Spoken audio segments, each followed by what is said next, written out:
Hello student, आज की class में हम पढ़ेंगे integral power of iota. We know that iota is equal to under root minus one.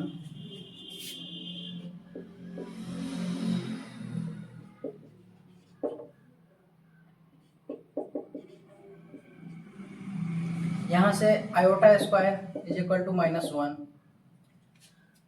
Iota square का value minus one है। इसी प्रकार आयोटा क्यूब का वैल्यू निकालेंगे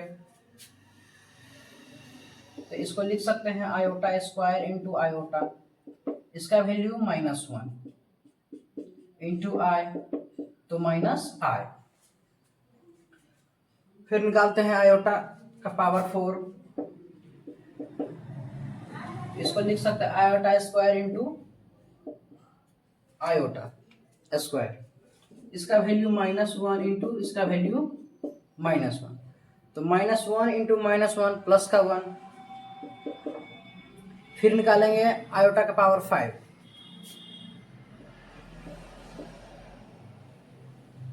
iota square into iota square into iota minus one into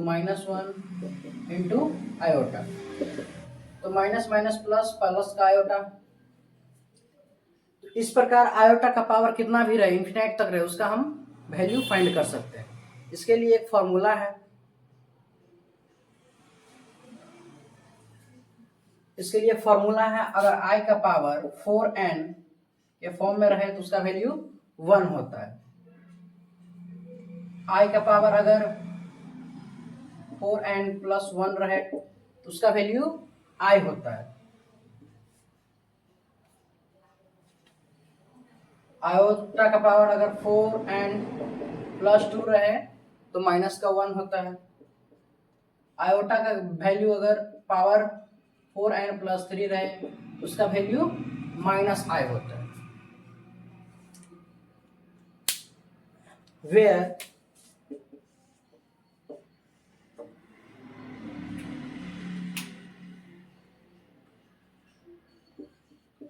where n is any integer, जहां n कोई integer हो। For example iota का पावर 10 है। आयोटा का पावर 10 है, इसका वैल्यू हमको फाइंड करना है। तो इसको हम लिख सकते हैं आयोटा का पावर 4 इंटू 2 प्लस 2। तो आयोटा का पावर जब 4n प्लस 2 है तो उसका वैल्यू माइनस का 1 है, तो इसका भी वैल्यू माइनस का 1 होगा।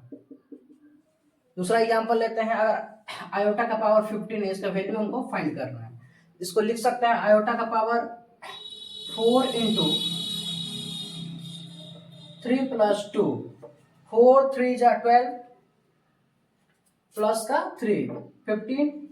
तो ये आ गया मेरा 4n प्लस 3। तो 4n प्लस 3 का वैल्यू माइनस का i है, तो इसका वैल्यू होगा माइनस का i।